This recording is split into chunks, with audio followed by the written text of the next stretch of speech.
What's up mga ka-Chismax? Kung ready na kayo mga ka-Chismax, so, huwag na natin patagalin.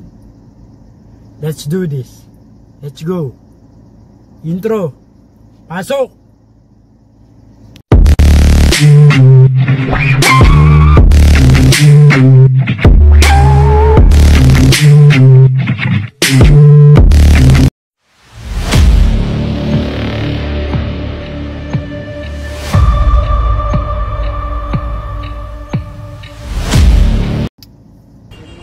Alas 10 ng umaga ngayong Miyerkules nang natanggap ng Bureau of Jail Management and Penology ang release order mula sa Pasay RTC Branch 112 na nag-uutos sa kanila na palayain mula sa kanilang kustodiya ang aktres na si Neri Naig Miranda. November 27 nang idetene sa Pasay City Jail si Naig Miranda sa utos din ng nasabing korte dahil sa kasong syndicated estafa at paglabag sa Securities Regulation Code. November 29 nang iutos rin ng korte na dalhin sa ospital si Miranda. Ang paglaya na ito o yung release order na ito ay hindi dahil sa piyansa o nakapagpiyansa.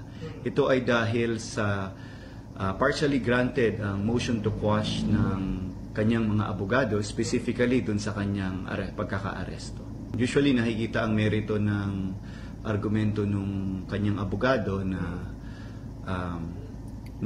valid ang na valid naman ang kanilang argument na may technicality sa arrest. So that's why na grant ito, na partially grant. And with that comes Wala naman na napaka-importante na mga Chismax, no? Na makalaya na si Neri Naig, no? Alam naman natin na si Neri Naig inosente dyan. At wala siyang masamang tinapay, no? Endorsement lang talaga yan. So, maging aral to, no? Especially sa mga influencer, showbiz, sa mga talent, no? Nag-endorso ng company, no? Mag due diligence kayo, no? I-check nyo maigi yung background ng company. So mga ka-Chismax, hanggang dito na lang. Ito po si Cesar Castillo Jr. nagsabing, tirahin mo na yan. At baka tirahin pa na iba. Until next time, Chismax with the facts. Peace out!